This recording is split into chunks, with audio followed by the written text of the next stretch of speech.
ये कहानी हमें कलकत्ते से दिनेश ने भेजी है। कहानी सच्ची है, उनके साथ जो वो उन्होंने भेजा है। आइए सुनते हैं उन्होंने कहानी में क्या बताया है अपनी। उन्होंने बताया कि 1991 में 1991 में जब उन्होंने स्कूल छोड़ा तो स्कूल छोड़ने के बाद एक दिन वो अपने दोस्तों के साथ एक दावत में जा रहे थे। दिनेश ने अपने दोस्त मुकुल से कहा कि तेरे पास मोटरसाइकिल है और क्योंकि तू भी उसी दावत में जा रहा है तो जाते वक्त मुझे ले चल, साथ में दोनों जाएंगे और साथ में ही फिर लौट के आ जाएंगे, मुझे घर छोड़ देना। उस वक्त तो मुकुल ने कह दिया कि हाँ दोनों साथ चलेंगे, मैं ले जाऊंगा। लेकिन ऐसा हुआ नहीं। शाम को दिनेश तैयार था, तभी मुकुल ने उसके घर पर फोन किया। उस जमाने में मोबाइल फोन नहीं हुआ करते थे, लोग लैंडलाइन पर फोन करा करते थे। तो उसके घर पर फोन करके उसने दिनेश से कहा कि अचानक उसकी तबीयत थोड़ी गड़बड़ हो गई है और वो उस दावत में, उस शादी की दावत को अटेंड नहीं कर सकता, और माफी मांगकर बात को रफा दफा करते हुए फोन रख दिया।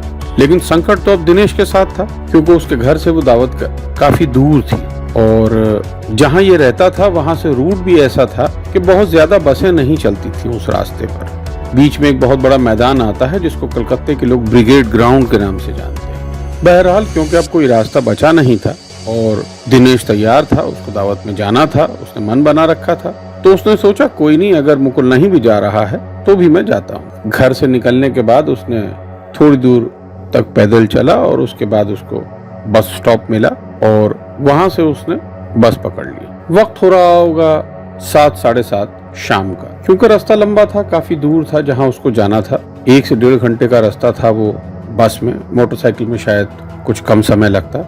बस में बैठा ही था, सोच ही रहा था कि अगर मोटरसाइकिल से जाते तो बहुत अच्छा होता, जल्दी पहुंच जाते। तभी बस में एक लड़की दिखाई दी उसको जो सामने बैठी थी। बस की पिछली साइड में जो 5 सीटें होती हैं आखिर की, उनमें से एक पर एक लड़की बैठी थी जो इसको देख रही थी।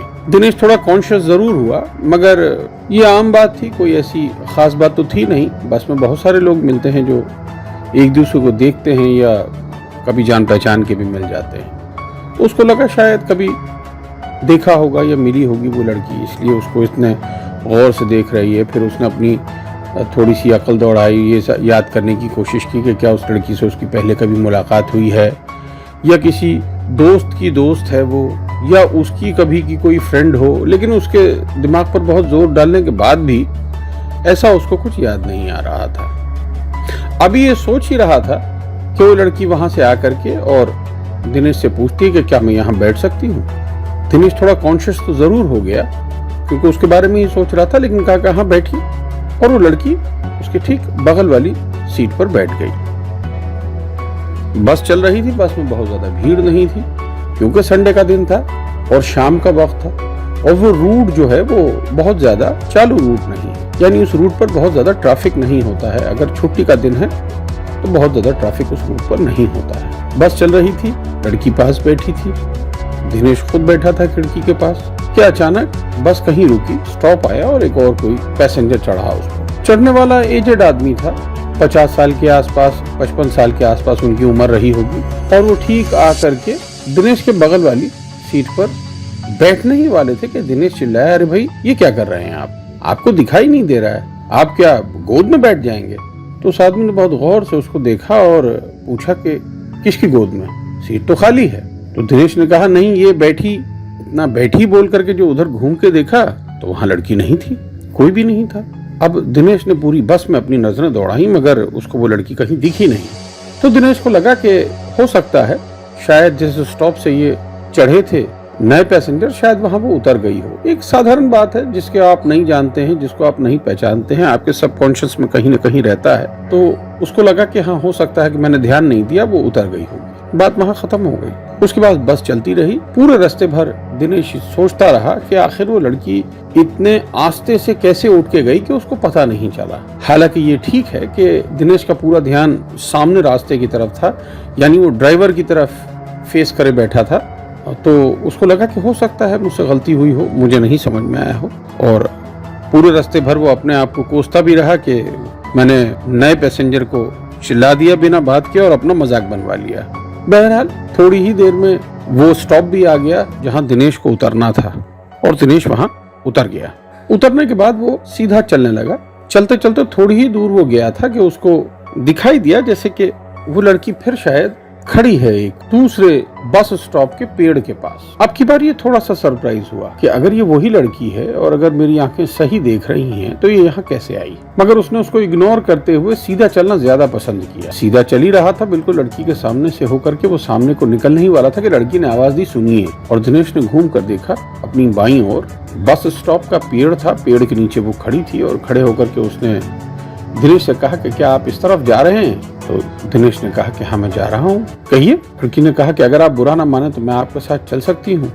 मैं किसी का इंतजार कर रही थी लेकिन लगता है वो अब नहीं आएंगे, तो अगर आप बुरा ना माने तो मुझे थोड़ा आगे तक छोड़ दें। दिनेश ने कहा जब आप इतनी दूर आ सकती हैं अकेली अंधेरे में तो आप जा भी सकती हैं। ये कहना ही था कि वो लड़की एकदम से सामने आ गई। सामने आकर के उसने दिनेश से कहा कि अच्छा तो तू मेरी बातों में नहीं आया, अब देखती हूँ तुझे कौन बचाता है। दिनेश अब बहुत सरप्राइज था, वो समझ नहीं पा रहा था कि ये क्या हो रहा है। क्या ये कोई मजाक कर रहा है उसके साथ? क्या ये लड़की को वो जानता है, उसे छेड़ रही है?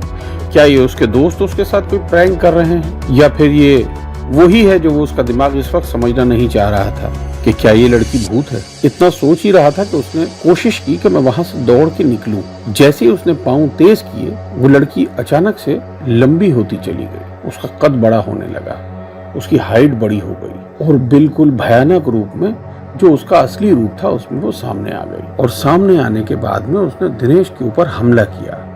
हमला किया से मुराद यह है कि उसके हाथ में बड़े बड़े नाखून इस बार दिखाई दे रहे थे जो उसने दिनेश की गर्दन पर डाल दिए थे और दिनेश को अपनी तरफ खींच रही थी और दिनेश पूरी ताकत से अपने आप को रोकने की कोशिश कर रहा था। तभी वहां पर अचानक एक लाइट जैसे मुंह पर पड़ी और दिनेश एकदम से हक्का बक्का हो गया। एकदम चकाचौंध करने वाली रोशनी थी सामने, जैसे किसी गाड़ी की रोशनी हो। एक सेकंड के लिए दिनेश को झटका सा लगा और उसके बाद उसको लगा कि जैसे वो जमीन पर गिरा हुआ है। तभी वहां आकर के एक गाड़ी होगी और गाड़ी जो है वो कलकत्ते की फेमस काली पीली टैक्सी जिसको कहते हैं, एक टैक्सी थी जिसको एक सरदार जी चला रहे थे और अच्छा खासे उम्र दराज थे वो सरदार। वो सरदार जी फौरन बाहर निकले टैक्सी से और निकल करके दिनेश के पास भाग करके आए और कहा कि अरे क्यों आया बेटा, क्यों आया? दिनेश कुछ बताने की हालत में था नहीं। उसको समझ नहीं आ रहा था जो कुछ उसने देखा वो सच्चाई थी या कोई सपना है। उसने अपने आप को झंझोड़ने की कोशिश की, अपने गाल पर शायद चांटा मारने की भी कोशिश की, लेकिन उसको समझ नहीं आ रहा था। अभी भी वो समझ नहीं पा रहा था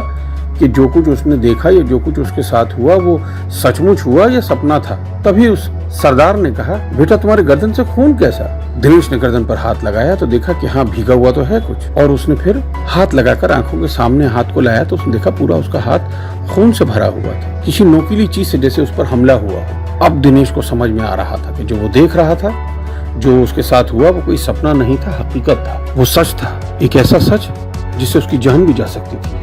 अब उसको समझ नहीं आ रहा था वो क्या करे, सामने बैठे सरदार पर भरोसा करे ना करे। लेकिन ये तो वो जरूर समझ रहा था कि आज इस सरदार जी की वजह से उसकी जान बच गई। अब उसको समझ में आ चुका था कि जिसने उस पर हमला किया वो सचमुच में कोई भूत थी, कोई चुड़ैल थी, कोई डायन थी, ना जाने क्या थी, इंसान नहीं थी। ये तो पक्का हो चुका था। किसी तरह से उसने हिम्मत जुटा करके सरदार से कहा कि अंकल जी मुझे डॉक्टर खाने तक छोड़ देंगे? सरदार जी ने कहा हाँ बेटा गाड़ी में बैठो, और सरदार जी ने उसको गाड़ी में बिठाया।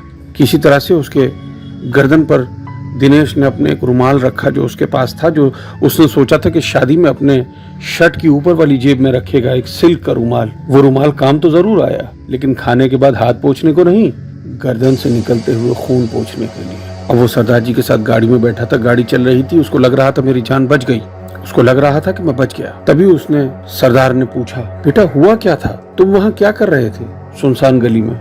उसके आगे तो डेड एंड है, वहाँ तो कोई जाता नहीं। वो तो इत्तेफाक है कि मैं उधर जा रहा था, वहाँ उसी गली के एंड में जाओगे तो पुलिस का एक मुर्दा घर है, तो तुम यहाँ क्या कर रहे थे? तो बोला मुझे पता नहीं, मैं नहीं जानता अंकल जी, मैं वहाँ क्या कर रहा था। मैं तो एक दावत में आया था बेहाला, लेकिन पता नहीं मैं यहाँ तारत अल्लाह कैसे पहुँच गया, मुझे समझ नहीं आ रहा था। तभी उन्होंने कहा कि चलो जो हो गया सो हो गया, लेकिन कम से कम आइंदा आप ध्यान रखना कि ऐसी सुनसान जगहों पर रात में नहीं जाते हैं। सरदार सा ड्राइवर ने उसको SSKM हॉस्पिटल छोड़ा, कलकत्ता का मशहूर SSKM हॉस्पिटल, और छोड़ने के बाद उसको कहा कि बेटा अगर तुम्हें जरूरत हो तो मैं रुकूं या मैं जाऊं। तब तक वक्त हो चुका था लगभग 10:30 पौने 11 का। दिनेश को समझ नहीं आ रहा था कि वो किस तरह से उस सरदार जी का शुक्रिया अदा करे। उसको लग रहा था कि आज अगर सरदार जी उस तरफ नहीं आते तो शायद की मौत हो गई होती। ये एक सच्ची कहानी है। इसके बाद दिनेश बहुत दिन तक बीमार रहा और हमें खुद दिनेश ने ये कहानी लिखकर भेजी है। कलकत्ता से हमारे व्यूअर भी हैं। दिनेश ने हमें कहानी भेजी, उस टैक्सी का नंबर भी भेजा है WBT11। अब पता नहीं वो सरदार जी हैं कि नहीं। आपके पास भी अगर ऐसी कोई कहानी हो जो आप हमारे साथ शेयर करना चाहते हैं या आपको लगता है कि दूसरों को सुननी चाहिए तो ज़रूर हमें व्हाट्सएप करें या मेल करें। अगली कहानी अगले हफ्ते फिर सोमवार को। तब तक के लिए धन्यवाद। गुड नाइट और सेफ रहें।